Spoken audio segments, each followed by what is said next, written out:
There's a feeling that arrives not with the achievement itself, but in the quiet moment after. The promotion is secured. The project is finally complete.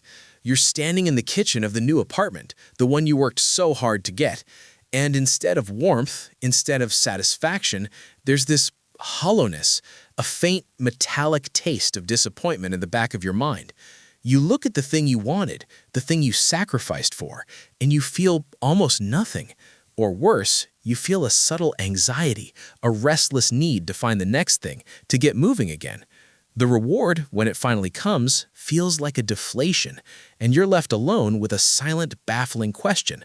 Why can't I just enjoy this? You tell yourself you should be happy. You list the reasons in your head, the logical bullet points of your accomplishment. But the feeling doesn't follow the logic. It's like hearing a joke explained. The truth is there, but the joy is gone. So you start to watch other people, how they seem to celebrate their smaller wins, and you wonder what's wrong with you. Your self-talk turns diagnostic, clinical. Maybe you're just never satisfied. Maybe you're ungrateful.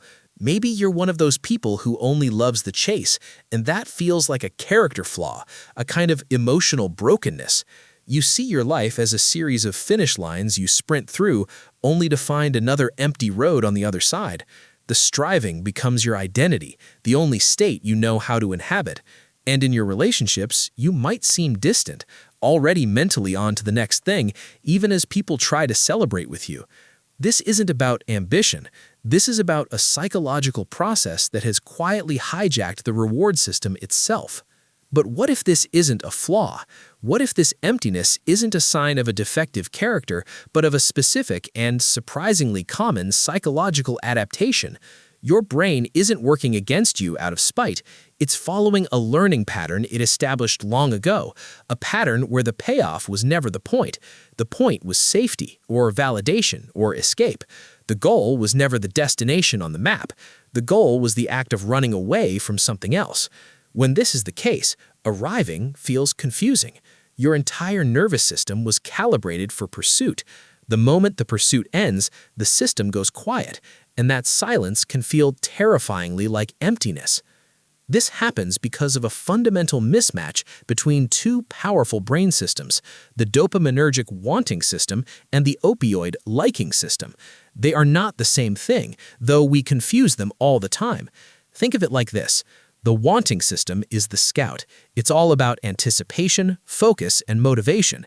It paints a vivid picture of the future reward and fuels your drive to get there. It runs on dopamine. The liking system, however, is the savorer. It's about present-moment pleasure, the warm glow of contentment, the relaxing sigh.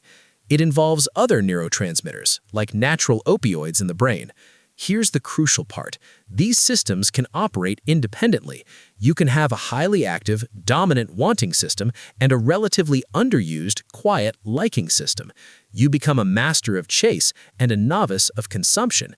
Your brain gets addicted to the anticipatory dopamine rush of the future goal. The actual attainment provides a different, quieter chemical signal.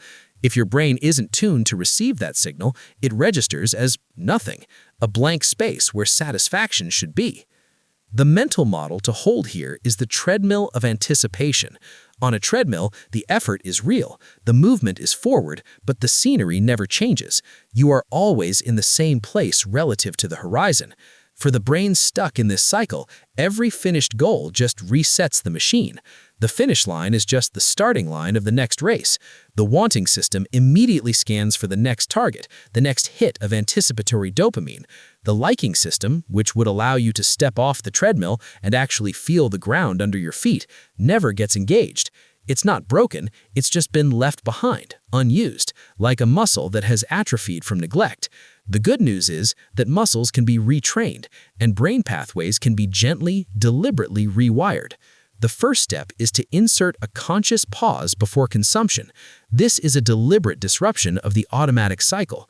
When you achieve the goal, do not immediately consume it and move on. Instead, create a ritual of pause. For example, if you've just finished a major work project, your instinct might be to send the final email and instantly open the next to-do list. The pause means you close the laptop, physically get up, and walk to a different room. You make a cup of tea and just sit with the completed fact for 5 minutes. Why does this work? It throws a wrench into the automatic gears of the wanting system. It creates a buffer zone between the attainment and your brain's habitual "what's next" scan. It signals to the older, deeper parts of your brain that something is different this time. This moment is not for planning. This moment is its own event. It's the neurological equivalent of placing a bookmark in the story, forcing yourself to notice the end of a chapter before racing into the next. The second step is to practice sensory anchoring in the achievement. This is where you begin to consciously engage the underused liking system. It involves deliberately connecting the achievement to a concrete, present-moment sensory experience. It's not about thinking, "I'm happy." It's about feeling something. For instance, that new apartment. Instead of mentally cataloging all the unpacking left to do, you do this. You sit on the floor, in the empty space. You feel the coolness of the new floorboards beneath your hands. You listen to the unique quiet of this new space, the different sound of the air conditioner. You notice the way the afternoon light falls at a different angle here than in your old place. You're not judging it. You are simply collecting raw sensory data. Why does this work? The liking system is deeply tied to the present moment and to the body. Anxiety and the "what's next" drive are future-based and cerebral. By forcing your attention into your 5 senses, right here, right now, you are pulling neurological resources away from the anticipatory dopamine loop and into the present moment opioid system. You are giving your brain a new alternate route to experience the reward through the body, not just the mind's narrative. The third step is to reframe the goal as a process, not a product. This addresses the core adaptation.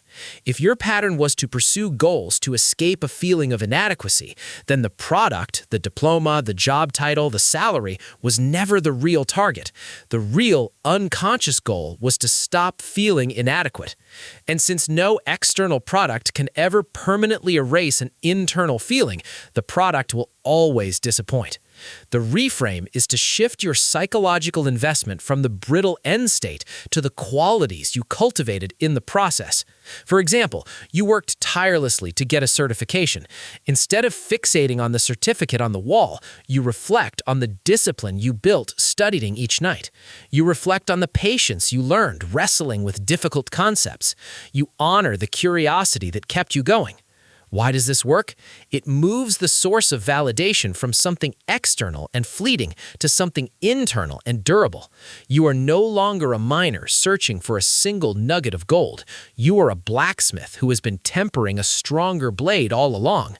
The certificate is just a timestamp. The real achievement is the change in your own capacity. This begins to weaken the treadmill because the reward is no longer a distant finish line. It's woven into the fabric of the effort itself, which you can access at any time. The fourth step is to introduce deliberate, non-strategic pleasure. This is exercise for the liking muscle. Schedule activities whose only purpose is immediate, mild enjoyment, not personal development, not networking, not fitness with a goal. The activity must have no productive outcome. It could be lying in a park watching clouds. It could be taking a slow, meandering walk with no destination. It could be savoring a single piece of very good chocolate for 5 minutes. The key is the absence of a goal. Why does this work? It directly trains the brain that it is safe to be in a state of consumption, of pleasure, without an accompanying agenda. For a brain wired on the high-stakes dopamine of pursuit, low-stakes pleasure feels frivolous, even anxiety-provoking.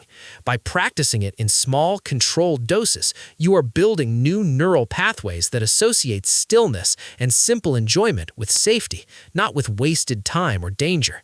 You are teaching your brain that the opioid system is a valid place to reside, not just a fleeting pit stop. The fifth step is to conduct a past reward audit. This is a reflective, not an analytical exercise. Look back at a past achievement that felt hollow. Ask yourself, with kindness, what was I really running from when I started that pursuit? Was it a fear of being ordinary? Was it a need to prove my worth to a critical inner voice? Was it an escape from a present reality I didn't want to face? Don't judge the answer, just observe it. For instance, maybe you pushed relentlessly for a managerial role. The audit might reveal that you were running from a deep-seated fear of being overlooked, of being powerless like you felt as a child. The role was a symbol of power, but symbols, once grasped, are just objects. The old fear may still be there. Why does this work?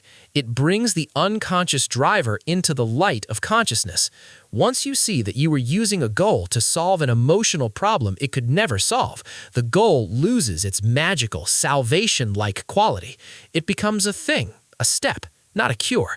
This disenchantment is actually freeing. It allows you to choose future goals for their own sake, for genuine interest or growth, not as unconscious medicine for a wound they cannot heal. So the model is not about forcing yourself to feel happy. It's about understanding that you've been living in one room of your mind, the planning, striving, anticipating room, and the door to the other room, the quiet, savoring, present tense room, has been left closed for so long you forgot it was there.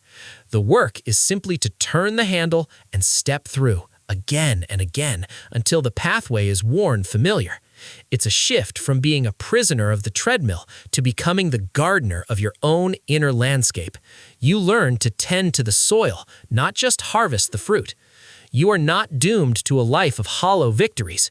You are someone whose strength, the incredible capacity to strive, to focus, to endure, has simply overshadowed another quieter strength, the capacity to receive, to soak in, to be here, now, with what is already yours. The final thought is this: what if the reward was never in the thing you grasped, but in the change the grasping wrought in you? And what if that change is something you can feel right now without needing to move an inch? The treadmill is still there, but you are no longer obligated to run. You can choose to step onto solid ground and feel, for the first time in a long time, the profound relief of standing still.